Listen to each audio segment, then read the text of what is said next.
안녕하세요, 동포 여러분. KBS 한민족 방송 보고 싶은 얼굴 그리운 목소리 이소연입니다.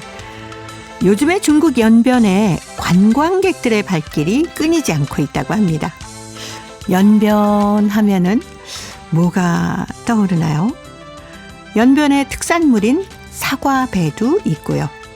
연변에 가서 연변 냉면도 안 먹어볼 수 없습니다. 또 양꼬치도 먹어봐야 되겠죠? 그 밖에도 다양한 특산물들이 있는데요. 중국에서는 막걸리를 조선족 전통 음료라고 하는데, 막걸리는 대대로 전해 내려오는 우리 한민족의 고유한 술인데요. 최근에 연변의 막걸리가 인기를 얻고 있다고 합니다. 막걸리의 달콤새콤하면서도 톡 쏘는 맛에 중국인들의 입맛을 사로잡고 있다고 하는데요. 관광객들은 연변에서 막걸리를 먹어본 후에 몇 병씩 선물로 사가기도 하고요. 또 택배로 집으로 보내는 분들도 많다고 합니다. 자, 이제 K 막걸리가 중국인들의 입맛까지 사로잡고 있는 모양입니다. 자, 오늘 첫 곡 영탁입니다. 막걸리 한 잔.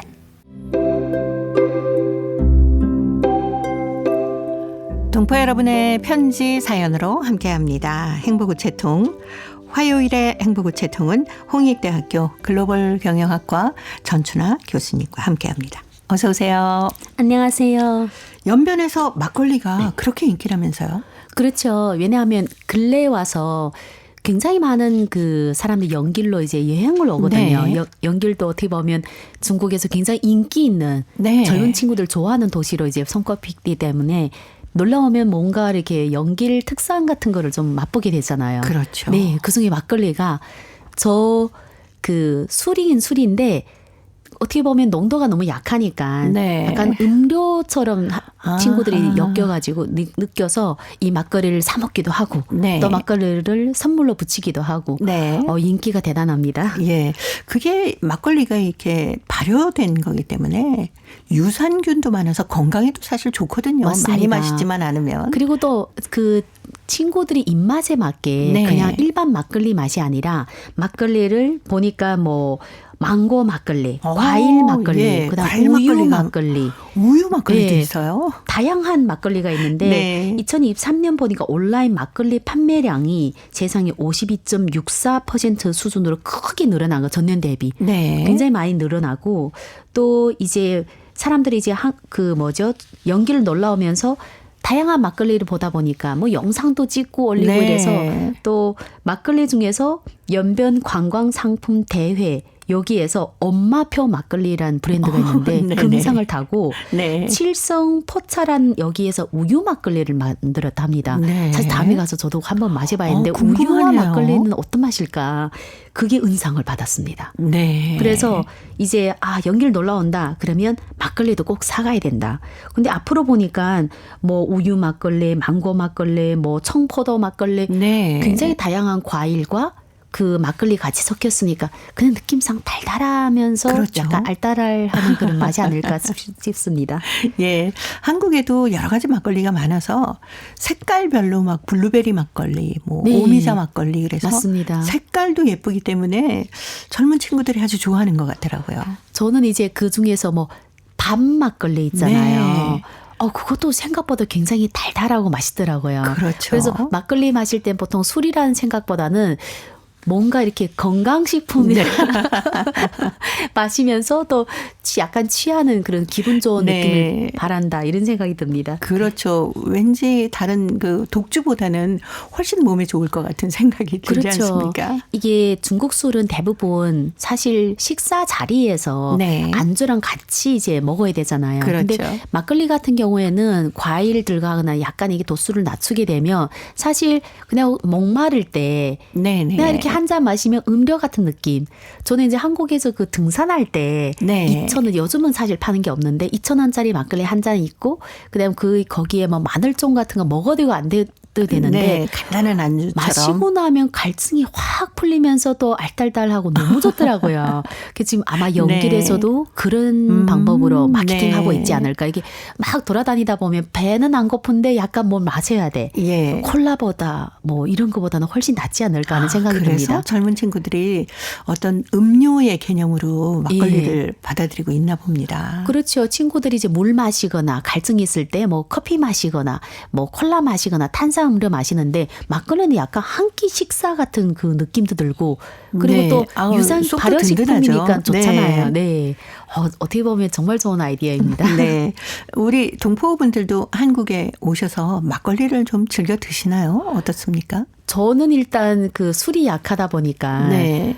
막걸리가 사실 마시면 머리 아프다고 합니다. 그런데 막걸리를 좋아해요. 네. 그래서 저처럼 이렇게 술이 좀 약한 분들은 제가 보니까 이렇게 만나면 막걸리를 술란 생각보다는 그냥 가볍게 그 우리가 숙류 마시듯이 네. 한잔 하는 그런 습관을 많이 봐서 전 개인적으로 막걸리 동포들을 굉장히 좋아하는 것 같습니다. 예, 저도 술이 좀 약한 편이어서 막걸리를 흔들지 않고요. 그대로 놔두면 위에 왜 맑은 게 뜨잖아요. 그렇죠. 그거 살짝 한 잔 마시면 아주 좋더라고요.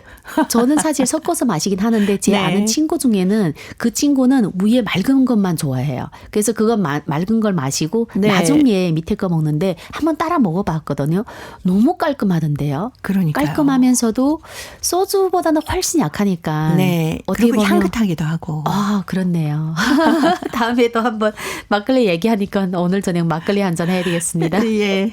자, 오늘 행복의 채통 열어보겠습니다. 중국 길림성 연길시 장범철 씨 자전거 여행과 사색이라는 글을 보내오셨습니다. 제가 먼저 소개해 드릴게요.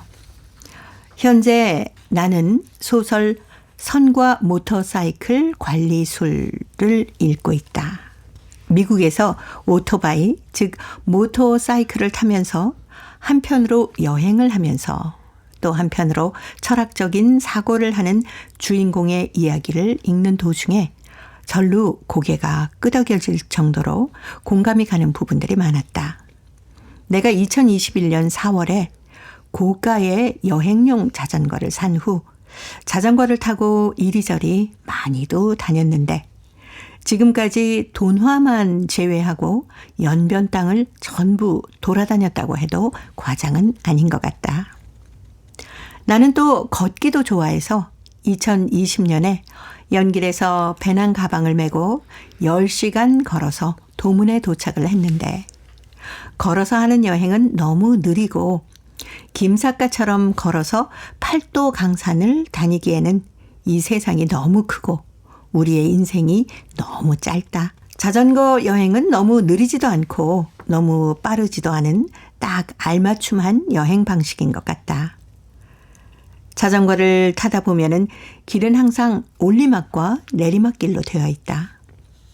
사람들은 인생의 노정에서 올리막길을 힘들어하며 올라가다 지쳐서 포기까지 한다. 하지만 자전거 여행에 경험이 있는 사람들은 올리막길을 보는 순간 곧 나타날 내리막길을 떠올리면서 기대에 차 있고 올리막길이 길수록 더더욱 길어질 내리막길을 상상하면서 더 즐거워한다. 내가 자전거를 타면서 경험한 가장 긴 올리막길은 장백산에서 돌아올 때 송강진으로부터 화룡시로 가는 길에 나타났다. 무슨 올리막길이 이리도 긴가 하면서 나는 너무도 지치고 화가 나서 원망까지 했다. 원망은 원망대로 하되 나는 포기하지 않고 계속 앞으로 향해서 자전거를 타거나 혹은 자전거에서 내려서 밀었는데 화룡계에 들어선 지 얼마 안 돼서 내 인생에서 경험한 제일 긴 내리막길을 보게 되었다. 내가 그때까지 그렇게 긴 내리막길을 경험해 본 적이 없었기에 나는 나의 눈앞의 행복을 믿을 수가 없었다. 그래서 말인데 우리가 살면서 아무리 힘들어도 힘들다고 포기만 하지 않는다면은 상상 이상의 행복이 우리를 기다리고 있다는 것을 나는 그때 깨달았다.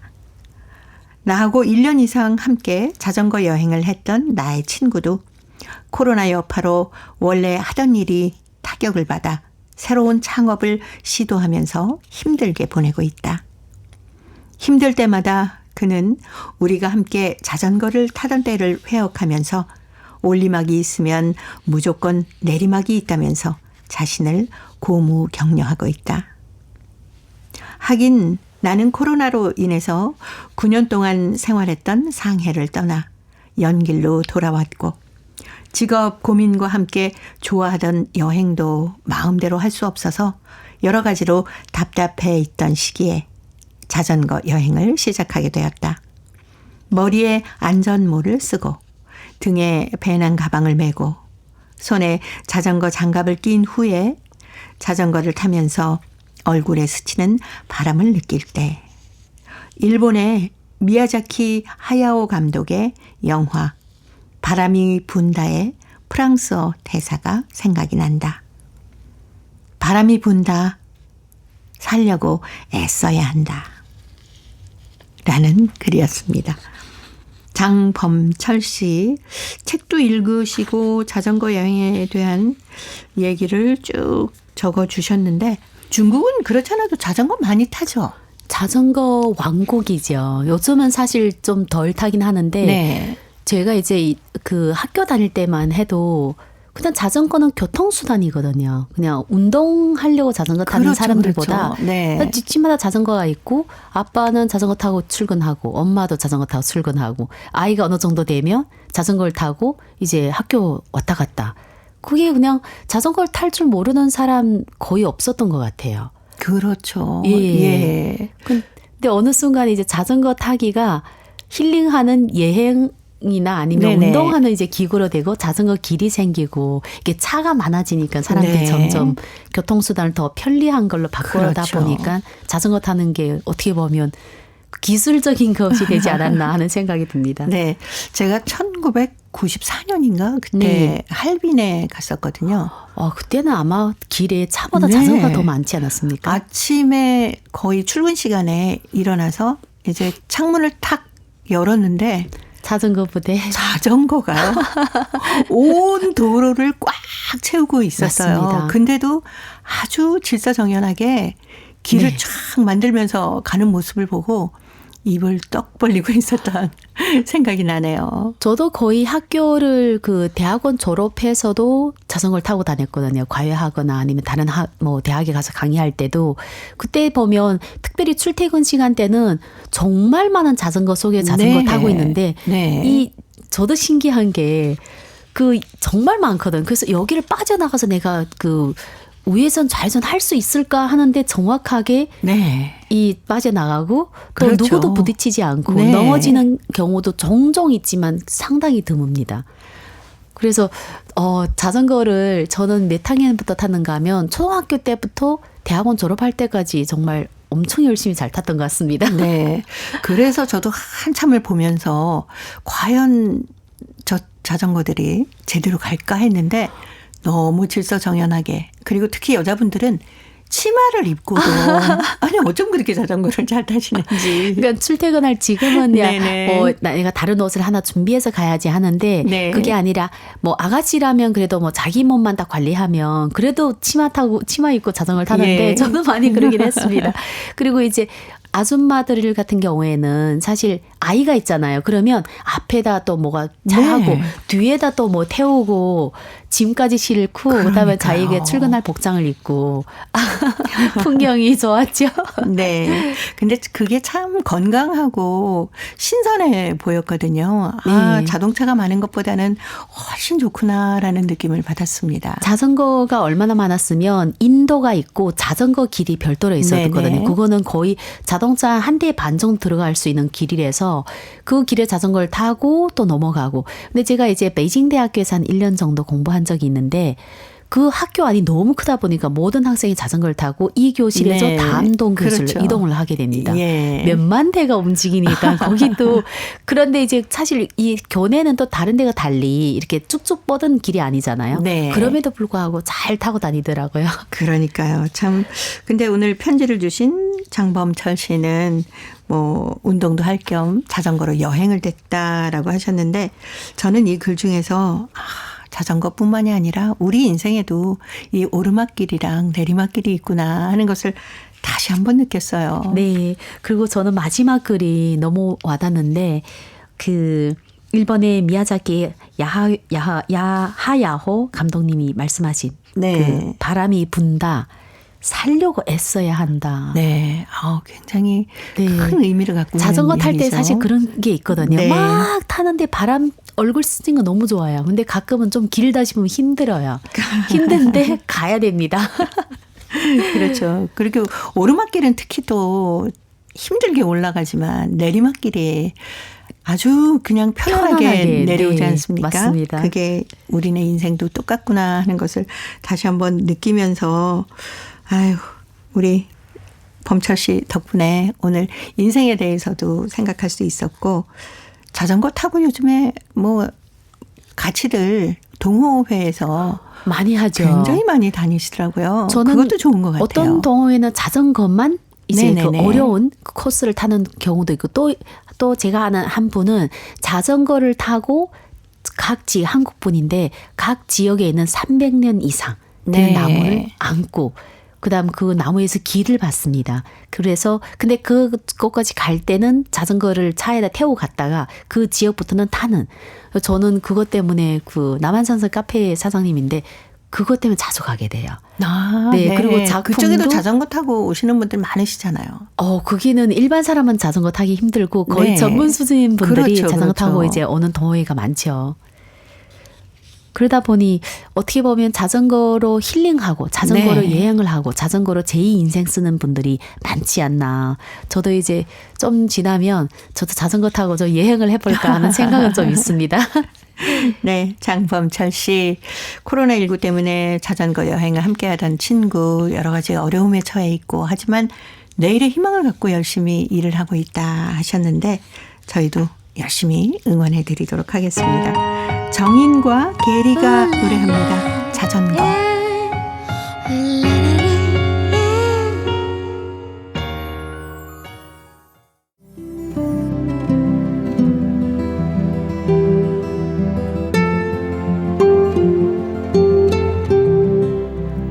동포 여러분의 따뜻한 사연으로 아름다운 추억을 만들어 드립니다.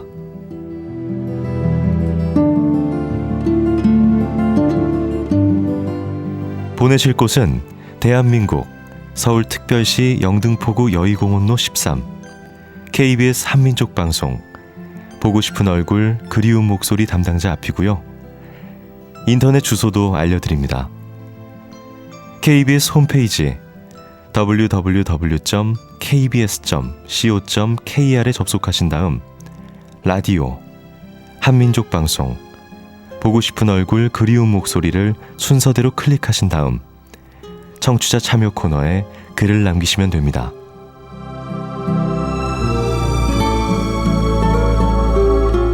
정다운 이야기와 아름다운 음악이 있는 보고 싶은 얼굴 그리운 목소리 동포 여러분과 늘 함께하겠습니다. 화요일의 행복우체통 홍익대학교 글로벌 경영학과 전춘아 교수님과 함께하고 있습니다. 자, 오늘 두 번째 사연 중국 길림성 훈춘시 리은서 학생이 보내왔습니다. 예술절 날의 희열이라는 글인데 전춘아 교수님이 소개합니다. 오늘은 내가 손꼽아 기다리고 기다리던 교내 예술절이다. 우린 이 예술절에 내놓을 문예 종목을 위해 온근 한 달이나 준비를 해왔었다. 수업 시간이 끝나면 선생님이 지도하에 땀덩이를 덜구면서 연습을 해왔고 지어 금싸라 같은 휴일날까지 할애하면서 연습에 연습을 거둬냈다. 올해 두 번째로 거행될 예술절에 우리 반은 최우수상을 노리고 있었기에 우린 저마다 이 날을 학수고대했다. 전날까지만 해도 비가 구질구질 내리던 것이 오늘은 구름 한 점 없이 날씨가 맑게 개었다. 아마 하나님도 우리가 그동안 열심히 준비한 예술절 활동을 잘 치르라고 비와 구름을 다 몰아가고 방실방실 웃는 해님을 선사했나 보다. 예술절이 펼쳐질 학교 운동장은 마치 명절을 맞은 듯 환락으로 차 넘쳤다. 하늘에는 채색 기구가 둥실둥실 떠오르고 무대는 알록달록한 고무 풍선으로 곱게 단장돼 있었다. 무대 위에 훈춘시 제1실험소학교 제2기 교내 예술절 활동이란 표시가 눈에 환히 띄게 쓰여 있었다. 이번 예술절을 맞이하며 우리 반에서는 남녀 표현창을 준비했다. 선생님과 친구들을 휴실 날 없이 땀 흘리며 연습해온 것을 이번 무대에서 표현하게 된 우리는 저마다 생기와 신념으로 차 있었다. 우리는 아침 6시 30분에 학교에 도착해 저마다 이쁘게 화장도 하고 고운 한복도 차려입고 학교 운동장에 모였다. 8시가 되자 보도원 선생님께서 이번 예술절을 맞아 각 분야에서 오신 외빈들을 하나하나 소개하고 또 교장 선생님께서 이번 예술절에 대한 연설이 있었다. 이어 다채로운 문예 공연이 시작되었다. 제일 처음으로 무대에 오른 종목은 학교 노래조 친구들이 여성 중창 청소 당번이었다. 8번째로 우리 반 친구들이 표현하는 남녀 표현창 흥부처럼 살아야였다. 우리는 긴장감을 풀고 씩씩하게 무대에 올랐다.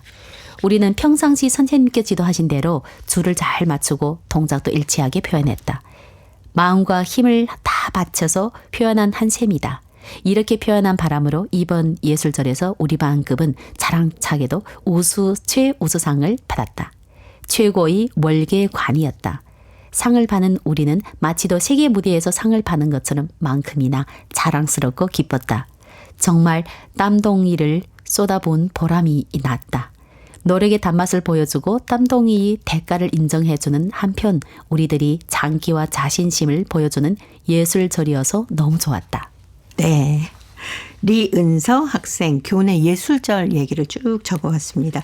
예술절이라는 게 무슨 거의 이제 노래, 춤 네. 아니면 뭐 예. 악기 그런데 제일 좋기는 개인기를 하는 게 아니라 네. 반별로 단체적으로 하는 그렇죠. 행사를 하거든요. 네. 그럼 이때 자신감, 그다음 자부심, 반에 대한 단합 많은 거를 볼 수가 있습니다. 네. 아무래도 예술절 행사하게 되면은 반 친구들끼리 서로 똘똘 뭉쳐서 연습도 하고 그렇죠. 친해질 기회도 되고 네. 좋을 것 같아요. 그리고 이 거의 뭐 한두 달 가지고 준비를 하기 때문에 네. 공부 시간 외에 모든 시간을 여기다 투자하거나 아, 심지어 이제 그렇겠네요. 공부 시간에도 시작하기 전에 뭐 노래를 준비한다 이러면 네. 한 소절 부르고 이제 같이 그런데 이때는 마치 그 전투하는 것처럼 꼭 이겨야 네. 되겠다 이 목표가 있거든요. 그렇죠.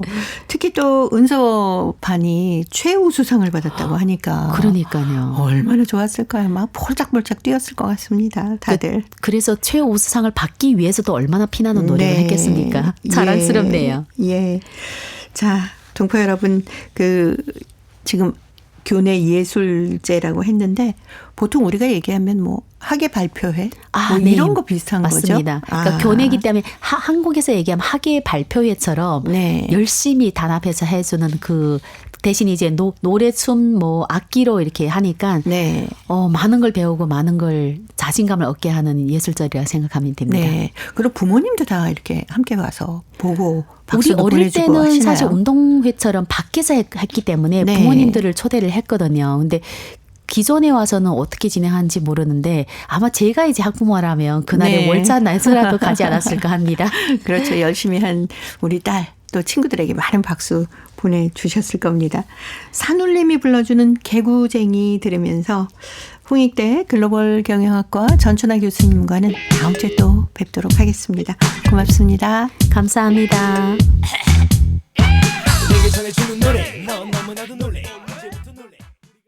KBS 한민족 방송 보고 싶은 얼굴 그리운 목소리 함께하고 계십니다.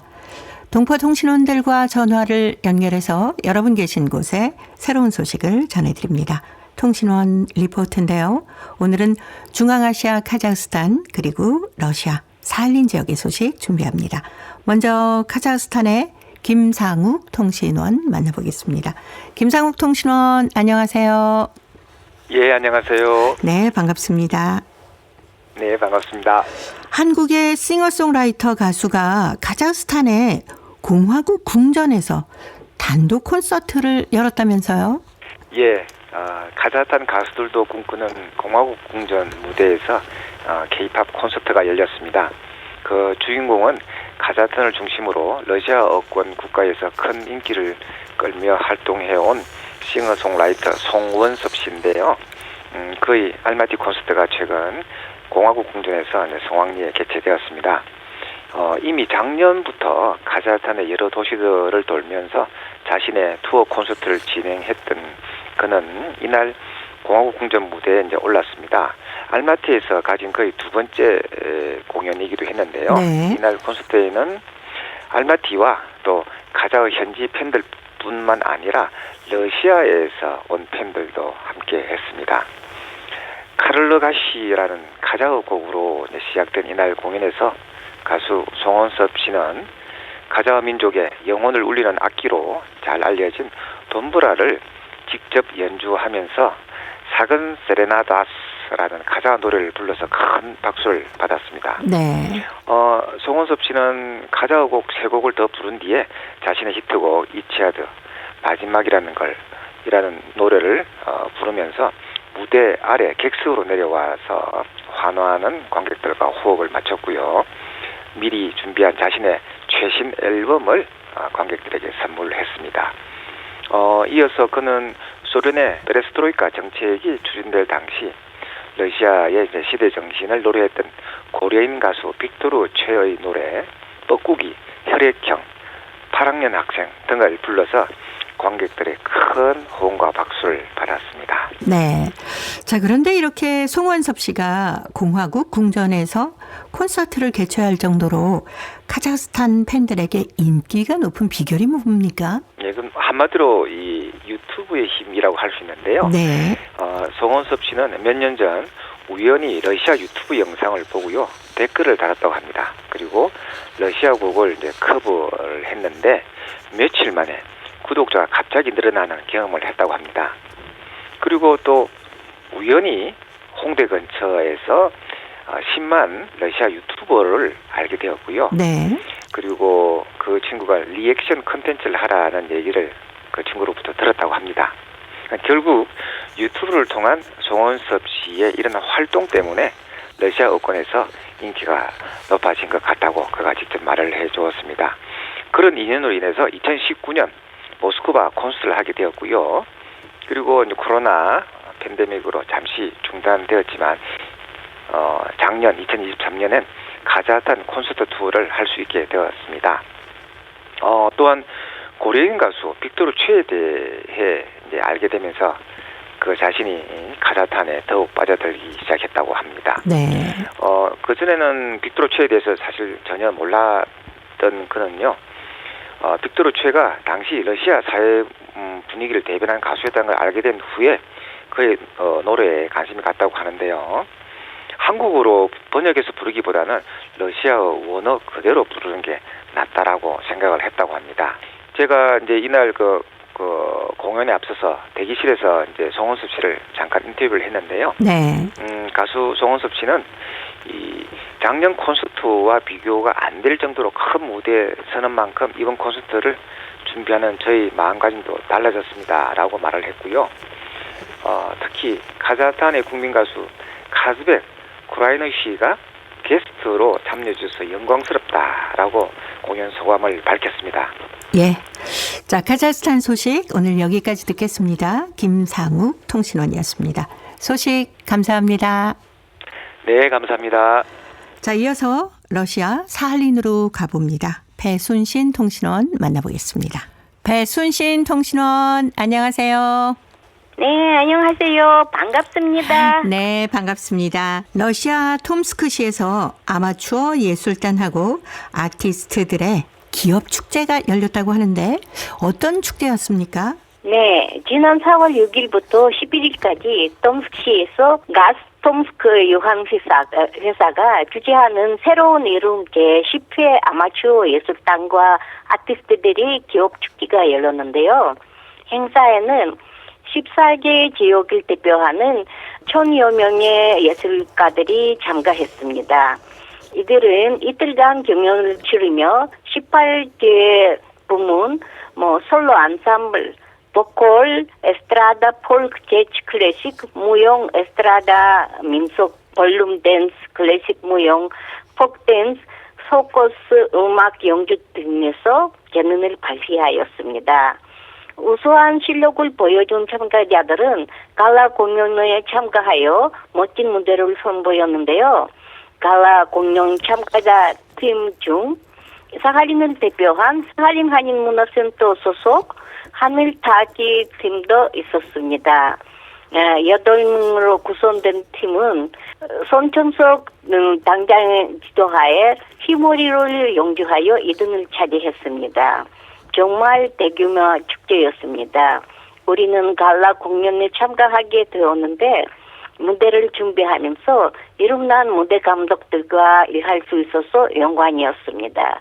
우리 학생들에게는 훌륭한 경험이 되었습니다. 그리고 참가자 중 프로 수준의 아티스트들이 많았습니다라고 하늘팀의 손삼석 단장이 소감을 전했습니다.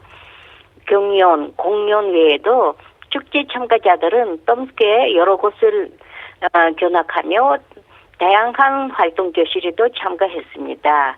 한일팀은 한민족 타악기 용주로 꾸준히 한민족 문화 보급에 나서고 있습니다. 네. 자, 오늘 사할린 소식 여기까지 듣겠습니다. 배순신 통신원이었습니다. 소식 잘 들었습니다. 네, 감사합니다. 네, 고맙습니다. 톰스크시에서 새로운 이름 제10회 아마추어 예술단과 아티스트들의 기업 축제가 열렸다고 합니다. 이날 축제에서는 14개 지역을 대표하는 많은 아티스트들이 참가를 했는데요. 이들은 이틀간 경연을 거쳐서 보컬과 무용, 클래식 안무, 폴크, 서커스, 음악 연주 등 18개 부분의 경연을 보여줬다고 합니다. 우수 실력을 보여준 참가자들은 갈라 공연에 참여해서 또 멋진 무대까지 선사했다고 하는데요. 갈라 공연 참가자 중에 사할린을 대표한 팀은 사할린 한인문화센터 소속인 하늘 타악기 팀이었다고 합니다. 경연과 공연 이외의 축제 참가자들은 톰스크의 여러 곳을 견학도 하고요. 다양한 활동 교실에도 참가했다는 사할린 소식이었습니다. 자, 이제 퀴즈를 통해서 대한민국의 역사와 문화까지 배울 수 있는 퀴즈 한마당 이어드립니다. 동포 여러분과 퀴즈로 하나 되는 시간 퀴즈 한마당. 자, 5월 5일이 무슨 날인지 아는 사람? 저요. 선생님 저도 알아요. 현지가 손을 먼저 들었으니까 현지부터 얘기해봐. 제가 제일 좋아하는 날이요. 그 좋아하는 날? 그게 무슨 날이야? 선물 받는 날이지. 선물 받는 날? 선물 받는 그날이 무슨 날인지 현주가 얘기해볼래? 선물 받는 날? 5월 5일 어린이날? 네, 정답입니다. 내가 얘기하려고 했는데. 내가 맞췄다. 그러면 다음 문제를 현지가 맞추면 되겠네. 문제 빨리 내주세요. 어린이날을 만든 분은 누굴까요? 저요. 현지 먼저 얘기하고 제가 먼저 손들었는데요. 현지부터 대답해봐. 알았는데 누구더라? 모른다. 방세. 저요. 이분이요. 딩동댕. 또 맞췄다. 내가 얘기하려고 했단 말이야. 그러면 빨리 정답을 맞췄어야지. 진짜 짜증나. 선생님, 다른 문제 또 내주세요. 오늘 문제는 다 냈는데 어떡하지? 없대. 안 돼요. 선생님, 저도 문제 맞추고 싶어요. 다 끝났다고 하시잖아. 조용히 좀 해. 다 끝났대. 현지 학생이 퀴즈를 정말 맞추고 싶었나 봐요. 그러게요. 거의 맞춘 것 같았는데 이게 다 알아도 생각이 안 날 때가 있죠. 우리나라에서는 5월 5일이 어린이날인데요. 어린이라면 누구나 기다리는 날이 바로 어린이날일 것입니다. 어린이날은 어린이의 인격을 소중하게 여기고 행복을 도모하기 위해 제정한 날인데요. 네, 어린이날을 국가기념일로 지정하게 된 것은 이분의 공이 큰데요. 1921년 어린이라는 단어를 공식화했고 1923년 5월 1일 한국 최초의 어린이날을 만들었습니다. 이분이 정한 어린이날은 1946년에 5월 5일로 바뀐 이후로 오늘날까지 이어져 오고 있습니다. 또한 한국 최초의 순수 아동 잡지 어린이를 창간하기도 했습니다.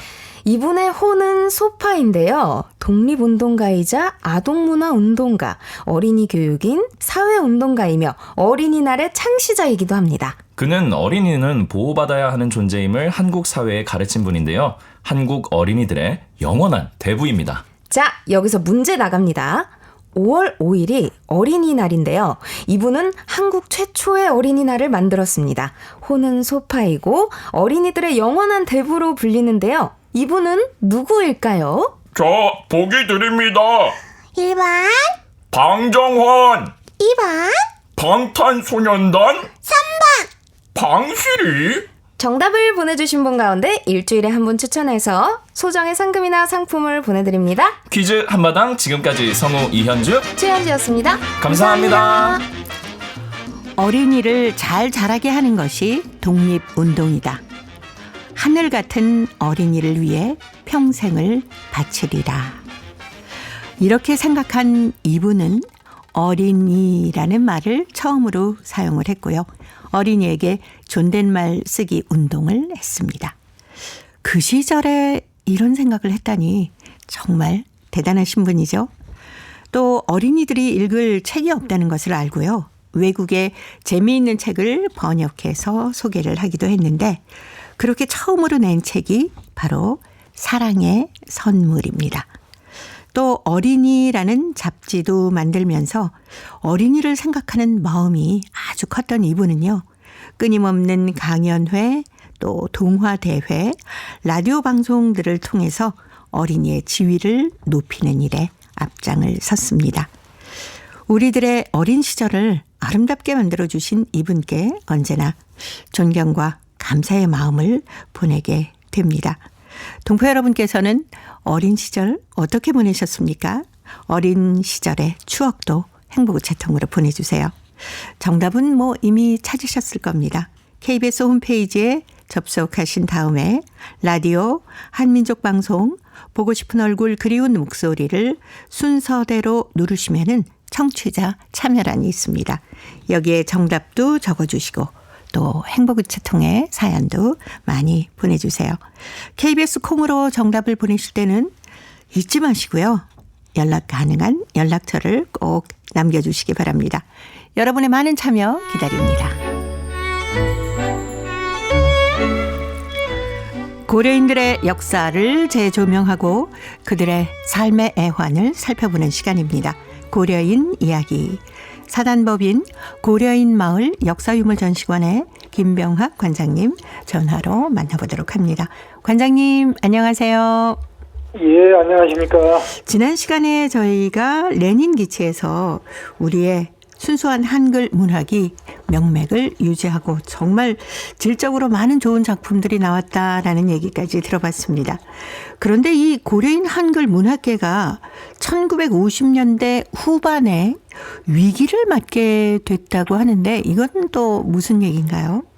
예, 그때 위기를 맞이했죠. 고려인들의 그 역사와 그분의 삶이 기구하듯이 문학도 그 위기를 맞이할 수밖에 없었는데 네. 말 그대로 강제주 이후에는 고려 사범대 네. 대학에서 소련 정부에서 모국어 사용을 금지했습니다. 네. 안 그래도 모국어 사용을 금지하지 않았더라도 고려인들이 연해주와 달리 중앙아시아로 이주된 이후에는 뿔뿔이 이렇게 여러 지역에 넓은 지역에 분산돼 가지고 학교도 이렇게 문을 닫고 이런 과정에서 모국어를 점점 잊어갈 수밖에 없는 그런 상황이었는데 어떻게 보면 한국어 전문가, 최고 전문가를 양성할 수 있는 이 대학에서 모국어를 사용하지 못하게 하니까 거기에 당연히 조선 어문학과는 자연스럽게 신입생을 받지 않고 폐지되고 네. 이런 과정에서 모국어 전문가가 나올 수가 없죠. 자연스럽게 고려인들이 그래도 숫자가 있어서 2세대들은 부모로부터 모국어를 배우기는 배웠는데 정말 이렇게 그 학문적이거나 이 수준 높은 모국어는 당연히 구사하지 못하고 그저 일상 회화 정도밖에 사용하지 못한 정도가 됐죠.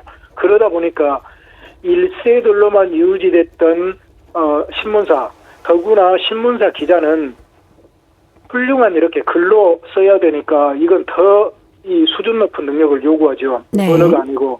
그래서 이러한 훌륭한 기자들, 모국어 전문가가 나올 수가 없었어요. 그런데 이분들이 50년대 후반 말이 되니까 이제 나이가 많아지고 그분들은 점점 중년을 넘어서 노년으로 들어가는데 2세대, 후세대 이 기자나 작가들이 나오지가 않죠. 그래서 예. 이게 잘못하면 이 신문사도 오래되지 않고 문을 닫고 이럴 위기감을 누구나 느끼고 있었죠. 그래서 한글 문학계에 밀려온 또 신문사에 밀려온 이게 첫 번째 위기입니다. 예. 근데 그 위기를 어떻게 넘길 수 있었을까요? 이런 경우에 뭐라고 말씀을 해야 될까요? 행운이라고 해야 될까요? 신의 가호가 있었다고 해야 될까요? 후세대 이렇게 그 기자들은 나오지 않고 신문사는 점점 불안해지고 이런 상황인데 마침 그 시기에 이 북한에서 1950년 무렵에 이제 그 몇 년 사이에 소련 유수의 도시 모스크바 같은데 국비 유학생으로 유학을 왔던 이 유학생들이 많이 있었는데 예. 그때 북한에서 종파투쟁 운동이 일어나면서 북한에서는 김일성 개인 우상화가 강화되고 소련은 스탈린 사후에 1956년에 후르시초프가 스탈린 격하운동을 일으키면서 이제 말 그대로 여기는 개인 숭배를 없애고 이러한 대조적인 차이가 나는 데서 괴리를 느끼고 거기에 북한이 모스크바에 유학했던 북한이 아주 그 훌륭한 이 어떤 학생들이 네. 회의를 느끼고 소련에 망명을 신청합니다. 그래 무국적 망명자가 되는데 그 중에서도 주로 모스크바에 있었던 전 연맹 영화대학교 학생들 10여 명이 이제 망명을 했는데 거기에서도 특히 시나리오과를 다녔던 학생들은 예. 그야말로 문학을 깊이 공부했던 학생들이죠. 예. 그래서 이러한 수는 많지 않지만 이 북한에서 건너온 이런 유학생 중심으로 망명을 해서 이분들이 모국어 신문사에 찾아가서 들어가서 또 이분들의 뒤를 이음으로 인해서 한글 문학도 다시 발전하고 신문사 기자도 충원되면서 이 위기를 넘길 수 있었습니다. 예. 특히 두각을 나타낸 분들은 어떤 분들이 계십니까? 예, 그중에 잠깐 제가 언급을 했습니다마는 시나리오과에 네. 당시에 이 허웅배, 리경진, 한대용 이 세 분이 시나리오과를 다녔는데 이제 또 촬영과 있고 연출과 있고 다른 과도 많습니다마는 이분들이 문학을 잘하기 때문에 망명 당시에 이분들이 스스로 본인들 이름을 이제 참사람이 됐다 해서 진으로 바꿔서 네. 허진, 리진, 한진 그래서 문사, 삼진 트리오 또 트로이카라고 하는데 예. 이걸 형성했는데 이제 나중에 그 허진 선생은 초기에 문학 활동을 하다가 나중에 이제 사회 활동을 하면서 문학을 많이 하지 않았지만 한진과 리진 선생은 처음부터 끝까지 이 한글 문학의 발전에 종사해서 나중에 고려인 한글 문학을 아주 수준 높은 미학으로 이렇게 끌어올렸습니다. 예. 자, 그렇다면 리진 작가는 어떤 분이십니까? 리진 작가는 어떻게 보면 유학생 중에서도 가장 천재적인 분이었는데요. 네. 그분은 그 학교 졸업 당시에 내국인, 외국인, 유학생, 내국인을 다 통틀어서 그 영화대학교가 생긴 이래 전 과목 만점을 받고 졸업한 유일한 학생이라고 이렇게 알려졌거든요. 네. 그럴 정도로 이렇게 뛰어난 분이었는데 이분은 시와 문학 이론에서 아주 탁월한 분이었습니다. 그래서 이분은 평론, 문학 이론, 시에서 두각을 나타내면서 고려인 한글 문학을 이렇게 평론으로 평가하면서 이 한글 문학 전체를 고르게 이렇게 발전할 수 있는 토양도 마련했고 또 당신도 스스로 이 작품을 써서 신문에 투고를 하고 예, 그렇게 하면서 한글 문학을 발전시켰습니다. 예. 시를 많이 쓰셨다고 하는데 그 대표적인 시 한 편을 저희가 좀 들어볼 수 있을까요? 그러면 제가 길지 않지만 좀 짤막한 한 편의 시 한 편만 제가 낭독해 드리겠습니다. 네. 이 시가 구부정 소나무입니다. 구부정 소나무. 숲의 먼 끝에 한 그루 외따로 구부정 소나무가 서 있다. 로시아 땅에서 보기 드문 구부정 나무가 서 있다. 그 곁을 지날 때면 언제나 가만히 눈물을 머금는다. 저도 몰래 주먹을 쥔다. 가슴이 소리 없이 외친다. 멀리서 아끼는 사랑이 얼마나 애틋한지 아느냐. 길 떠난 아들을 잊지 마라. 구부정 소나무에 내놔라. 이렇게 됩니다. 네. 이 시가 저기죠. 고국을 떠나가지고 영원한 망명객이 돼가지고 네. 러시아 땅에 소나무가 거의 없는데 있어도 꼿꼿이 자라는데 참 우리 한반도처럼 구부정 소나무가 서 있어서 멀리서 아끼는 그 사랑, 그 애틋한 마음을 네네. 거기에 이렇게 비유해서 이 표현한 시입니다. 네. 들으니까 좀 울컥하네요. 그러죠. 예, 네. 그분의 그 심정이 절절히 녹아들어 있지요. 예. 리진 작가가 고려인 한글 문학에 새로운 바람을 일으켰다면서요. 예, 그렇죠. 이런 시들, 평론, 그리고 그 외에도 어머님을 그리는 시나 또는 그 외에 그냥 중앙아시아나 뭐 이런 정치나 또 사회 또 이런 현상들을 이렇게 표현하는 그런 서정적인 시들도 많이 있고요. 네. 다양한, 그러니까 1세대 작가들이 표현하지 못했던 놓쳤던 그분의 시각만으로만 쓴 그 시들이 또 그리고 그분은 어떤 이야기시 그런 것도 창작해내고 이런 여러 가지 작품 활동을 하면서 한글 문학에 새로운 바람을 일으키고 그 젊은 세대들 또 뜻이 있는 이 작가들이 자기들도 이렇게 반성을 하고 이 새로운 작품을 창작하는데 노력을 기울일 수 있도록 어떠한 그 역할을 했었죠. 예. 자, 그렇다면 한진 작가를 좀 소개해 주시죠.